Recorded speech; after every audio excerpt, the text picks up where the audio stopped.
Schodišťový systém Top Step Flex zvládne každý. Pojďme si ukázat, jak na to. K montáži budete potřebovat ponornou pilu, metr a vodováhu, lepidlo Mamut, bílý tmel, silikon v barvě dekoru, nízkoexpanzní polyuretanovou pěnu a pilník.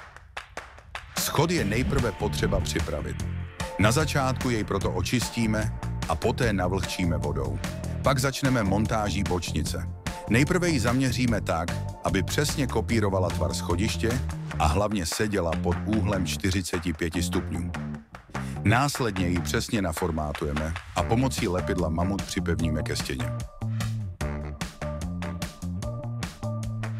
Dalším krokem je montáž podstupnice. Nejprve ji přesně zaměříme a naformátujeme na požadovaný rozměr. Následně na její zadní stranu naneseme bodově lepidlo Mamut a nízkoexpanzní pěnu. Podstupnici poté usadíme na místo. Následuje schodový nášlap. Opět pečlivě zaměříme, ale tentokrát připočítáme i přesah nosu schodu. Následně naformátujeme a naneseme lepidlo Mamut a nízkoexpanzní pěnu, tentokrát ale přímo na podklad. Nášlap dobře usadíme a celý proces opakujeme u celého schodiště. Pro ucelený vzhled schodiště je potřeba vyplnit spáry.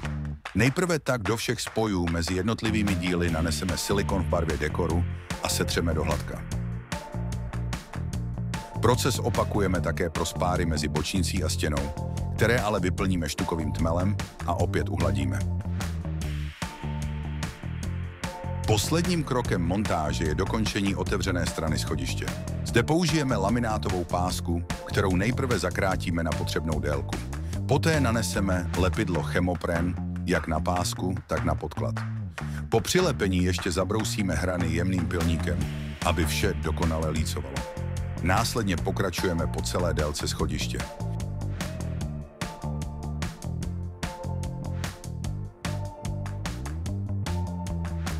A takto dokončené schodiště můžeme začít ihned používat.